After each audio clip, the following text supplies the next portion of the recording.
Ready? Ready? Yeah, we're good. Dr. Green, are you ready? Okay. All right, so first thing I wanted to respond to was the recruitment and retention bonus for priority schools. There are over, what was the total number of schools there, guys? I don't know. Nearly, 20 schools or so.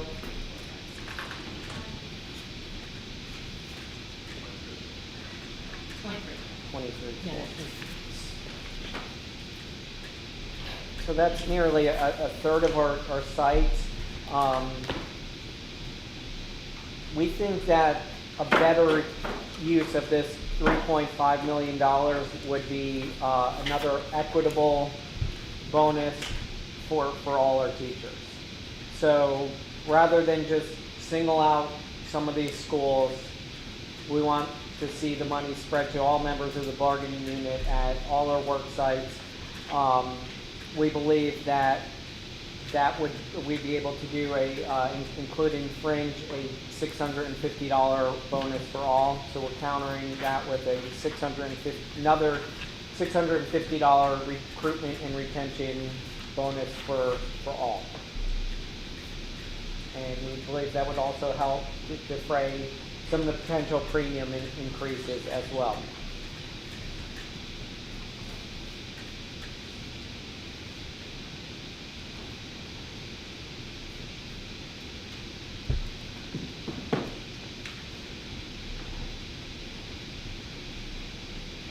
Okay, any questions on that? All right. Now, we're carefully considering BPS's counteroffer on salary. You're wrong on a lot of things, but you're not wrong on we're trying to deal with 20 statutes dealing with pay, and it's quite complicated. So the more we looked at your proposal, we are leaning towards the flat adjustment. We just feel that it's too inequitable looking at the tiered adjustment, where the 26-year plus would be getting $1,200 more than a veteran teacher of 10 years. So, what's that? Oh yeah, and I mean, trying to explain why that would be occurring would be a nightmare for us. So we're back to looking at the flat adjustment. We do want to address the wage compression issue, but we feel we may have that opportunity later on in negotiations when we start talking about millage. But for this salary, we're leaning towards the flat adjustment. A couple of points of clarity. We are talking about Brevard years here, right? Not state years or... Are we talking about longevity or for tiered adjustment? It's Brevard years. This is all Brevard years. Yeah, that's all that we had. Okay. All Brevard years. All right. And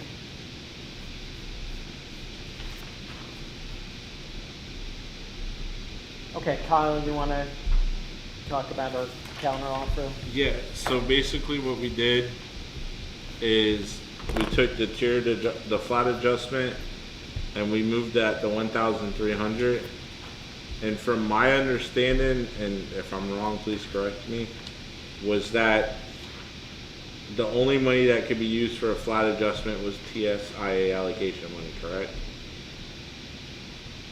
I don't want to say that's exactly true. Okay. I think if it's done with the TSIA, if it's a little over. Okay, so our logic was to try to stay underneath at the very top the amount remaining of the 4,353.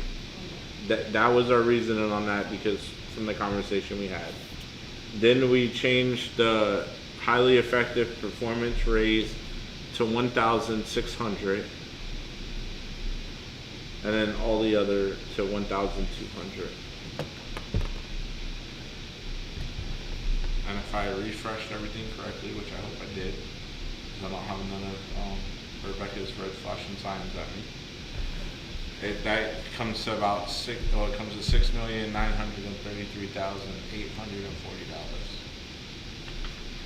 What was that number again, Todd? $6,933,840.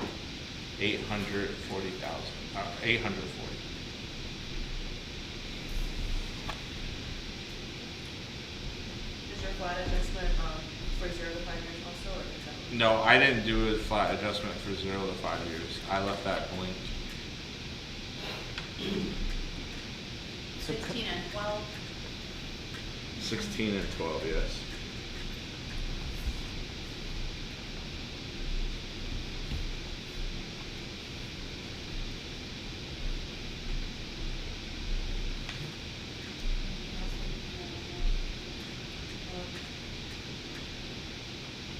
What is the total percent cost of increase? It should say on the, It says 4.01.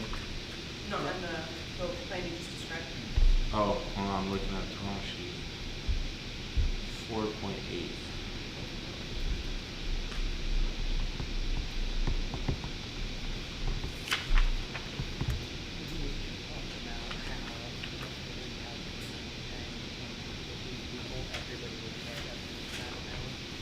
No, because I think this actually does what Dr. Green was talking about. Yeah, I think one of the benefits of going to the flat adjustment is that we're gonna get, people that have evaluations will get offered a minimum base salary. I think. I hope. Just to clarify, so we're using Brevard in the tiered groups? That's what was in the data set that BT created for. Alright, well, the data set had had all years, I think.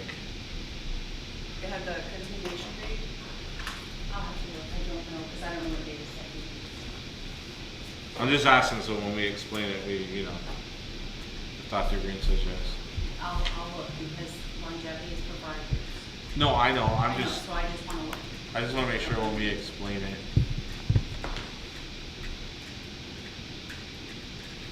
Anything else? Okay, our response to the comp time report is, first of all, we had discussed some things yesterday which were not included in here. We discussed taking out the all and adding under his or her supervision into paragraph 6A, and those were not reflected yeah. in here. You're right, I hand wrote that on there on And the different page. we're still going to reject this, with the caveat that we will do our best to meet with all first-line supervisors and indicate that they do have the authority to make decisions when there are facility issues that impact their work. We have spoken to a couple of supervisors, including the one that continues to come up, and that they have all said they feel very comfortable making decisions. There is always other work to do besides internet work, and on the particular day that we believe we're discussing, the internet was down county-wide, and therefore going home would have been no advantage because no one at any of our schools had any of the internet working either, if that's the day that we're talking about. So we will train our supervisors in letting them know what their abilities are to make decisions when things happen within their scope of authority, but we're not adding contract language or ruling what supervisors do. So, two things, I just gotta say that I don't believe the internet was out countywide, I believe it was out to maybe all the county schools, but not countywide. That's what I mean, they Okay. all the school, that's what I meant, the All right. district, so no And- one could have done anything whether they were home or not. And I mean, I always get to this point of confusion with management. If you are okay with the language, essentially, why are you not okay with the language being in the contract? Because this is a teacher's contract outlining the guidance for teachers and the rules and, related to teachers, and we're not going to tie the hands of our our district supervisors in the teacher contract. I mean, that's their scope of authority. We will train them. We will ensure that they understand that if there's issues, how to work through those issues, and that the fact that they are supervisors for the people under their supervision, but we're not going to put it in the contract. All right, I actually understand what you're saying. I would take issue with the fact that we're not trying to tie supervisors' hands. We're trying to give them the freedom and the flexibility to make decisions that many of them currently believe they do not have the ability to do. Currently, many supervisors don't believe they have the flexibility to offer other work options. That's where the training will come in on our regard, but we're not gonna put information for them in the teacher's contract. But we will do our best to train our people.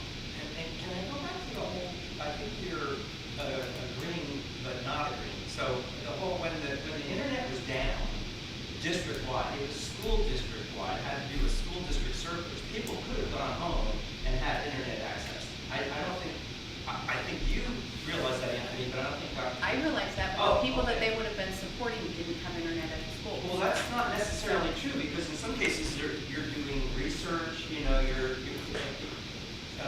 it's not just communicating with Brevard Public Schools employees. So, for instance, in my job description, I support schools in Brevard and Volusia. If the internet is down for Brevard, if I'm at the work site, I can't communicate with Volusia.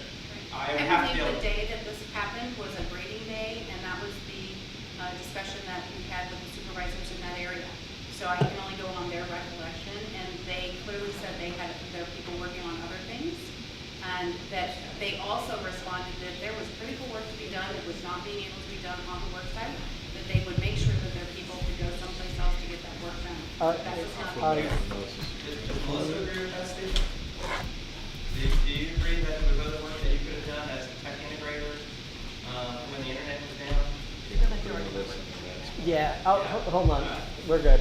Can you go consider an offer, Yes, please? thank you. Okay. Melissa's supervisor, he was really good actually. Dr. Green, how